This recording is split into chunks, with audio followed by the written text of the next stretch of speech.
Welcome back. We're Eric's Drink Whiskey. Miller here. Simpson here. And we are drinking Good liquor. Nulu. Special shout out to the folks at Drink Good Liquor for providing us some samples for tonight's review of two single barrel selections from here in Central Florida of Nulu. Yep. Straight bourbon, non-chill filtered, and damn near cask strength. Pretty sure it is cask strength. So Nulu is named after a particular area of Louisville, Kentucky, short for New Louisville or Louisville or Louisville, depending on where you're from and how you say it wrong. Louisville. Yeah, you got kind of like swallow it. Gargle. So we've got two particular selections. Yep. If I'm not mistaken, one is barrel 27. Yep. And one is barrel 52.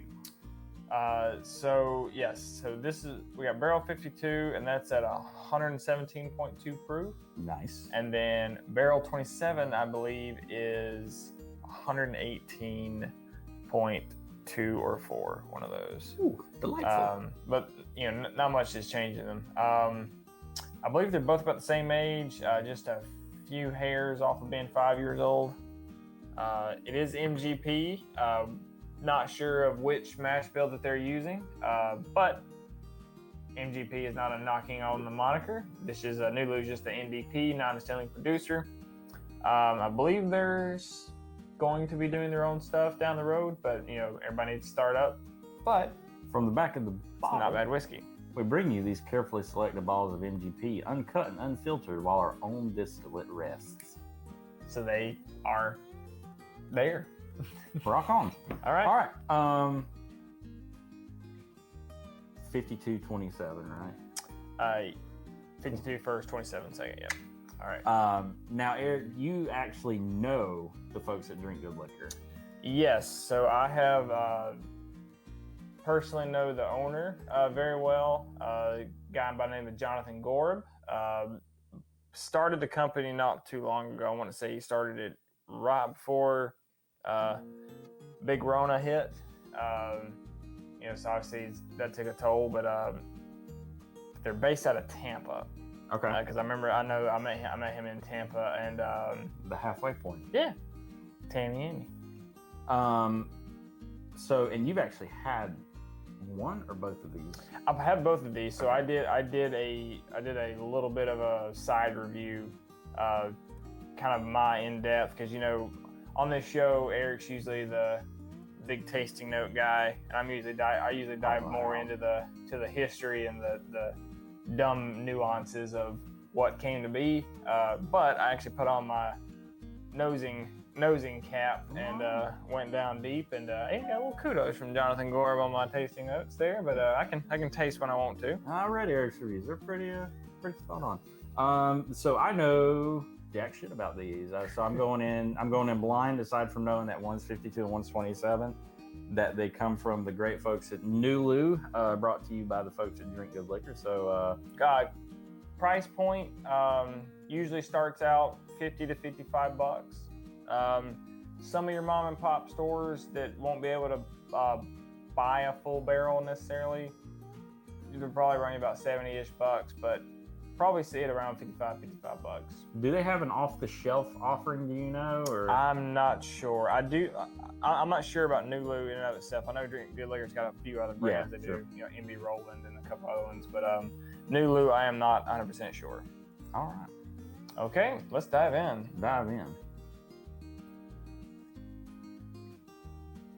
They both got great color. Ooh.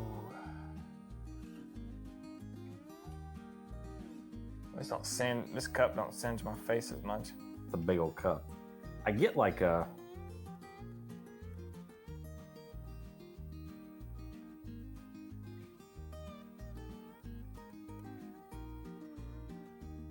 it's strong.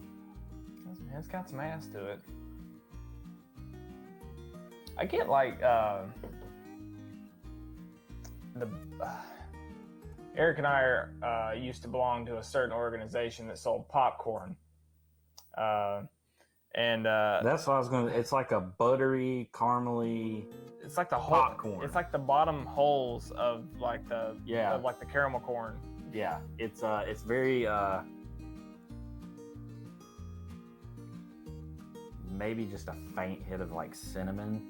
But yeah, it's like a buttery, sweet, caramely. I get that weird note. Corn, that Crunch and Munch note. Yeah. That's what I get. Well, I always get with these. That's what Crunch and Munch is caramel corn. Yeah. Well, I mean, it's got nuts and shit in it, don't it? Crunch and Munch. Yeah. It's just. Yeah, there's definitely there's a distinct butteriness to this that I think is really interesting. That note. You know what? Let me taste this first. I'll dive into that towards the end. Cheers.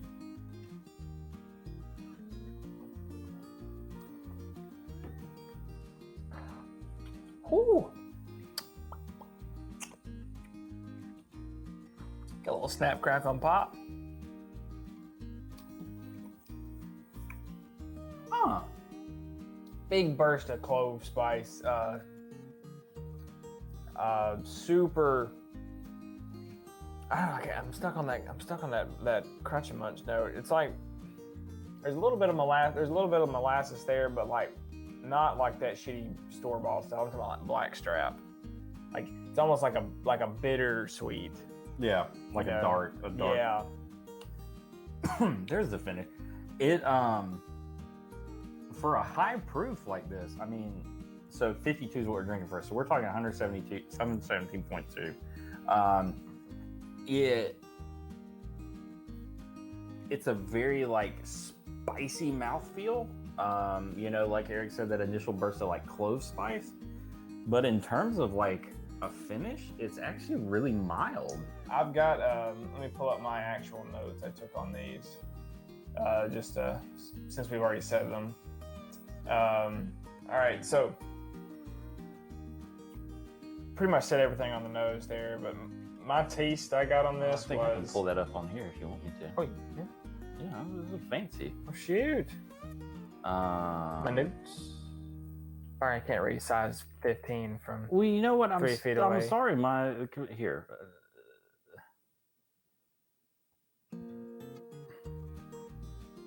You want me to read it for you? I'll read it. Yeah. So, that's fine. To actually show you kind of like how similar our taste buds. That's why I brought it out. Like, yeah, because you hit what I said. You know, Eric's taste. If you watch this show you know, we don't agree on shit. We've got two completely different palates. We like two completely different types of bourbons. We can come together sometimes, but so Eric's Eric's initial nosing on this was thick burnt corn, burnt Crunch and Munch, molasses cookies, dusty barn hay, Rolos, and cordial cherries. Which, I mean, that's that caramel corn, that dark molasses that we were talking about. His taste: hot, cinnamon red hots, cinnamony, brown sugar molasses, cream corn, clove, and cinnamon. So if it's one thing, this is a very consistent whiskey. Yeah. Spice and corn. Yeah. Sweet corn. You know, you said the finish was thin. I wouldn't call it thin.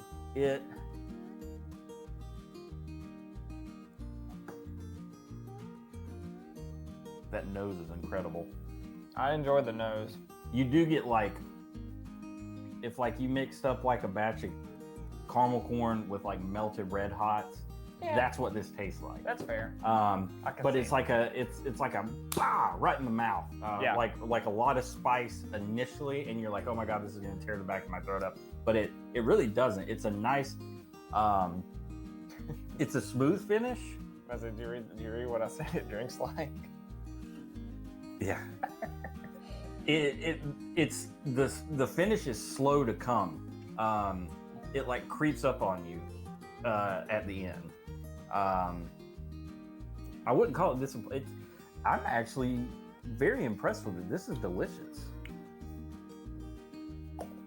Like I said, for $55 for almost 5-year-old whiskey, cask strength, single barrel, Craftish. Craftish? I mean, yeah, That's actually a good deal. Not bad at all, I don't think. Not bad at all. Now, wait till you try 27.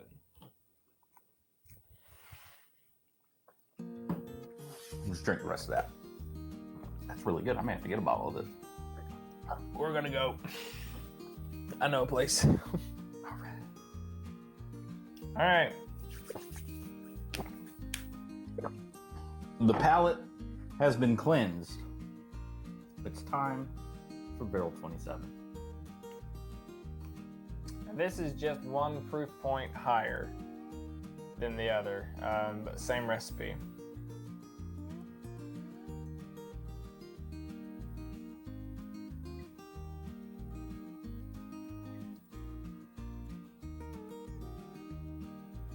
Not as burnt. Kind of like a soft s'moresy marshmallow type smell. I was about to say marshmallow. There's a note in there, and it's not that butteriness. It's a sweet, creamy. We may have found the first whiskey that we agree on. Write this down. Like a bready. I'd say toasted. I'd say like a toasted marshmallow. I mean, there's a little, yeah. I mean, that is sugar, but yeah. I get like a bready, cakey, maybe.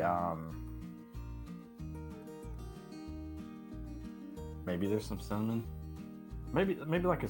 I don't get any like cocoa or chocolate though. I get a lot more fruit with this one. Almost like a.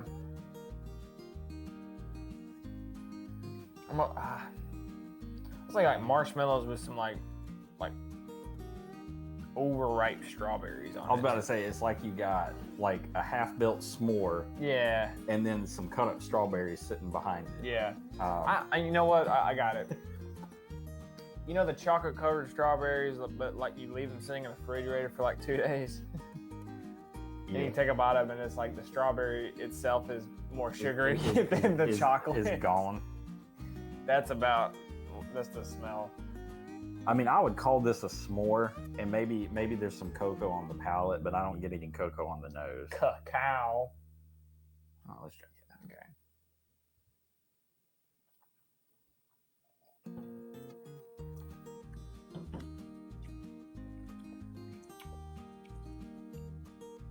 Graham cracker. Straight, yeah, just a nice bready, cinnamony, But it's not as hot as the first one. No, I think this actually tastes its proof. I would say, and Eric's notes did say 118 proof, drinks like $1.30. That was the first one. That was the first one, and it did that initial burst of spice was really hot. This one I said drinks its proof. If anything lower.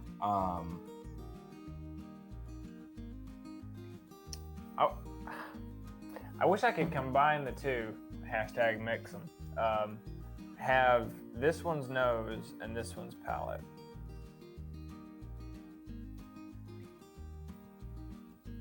I maybe get like a little bit of like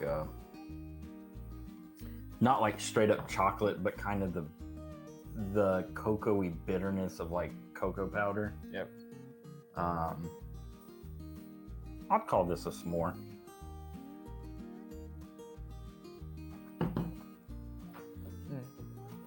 Oh, I drank all my stuff, but these are really good. I think it's $55. I don't think it's bad at all. No, it's a really nice. It's an off-profile. Both of them are off-profile bourbon flavors. I mean, when you drink bourbon, you expect vanilla, caramel, brown sugar, oak, spice, and most of the time that's what you get. Especially if you're going, if you're you're going with a kind of a run-of-the-mill. But this is very well picked. Yep. I don't know what mash bill they use. I don't know anything about the cooperage, but it's some nice, very well developed, very complex flavors. And between two barrels, very different flavors. That I think is really cool.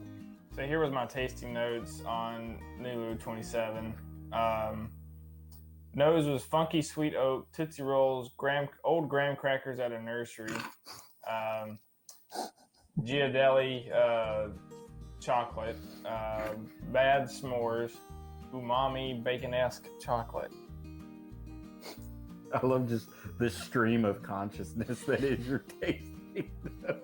It's like a what you get here is not my stream of if I'm sitting down and I'm in the zone. These are what you're getting. This is like a Bob Dylan song.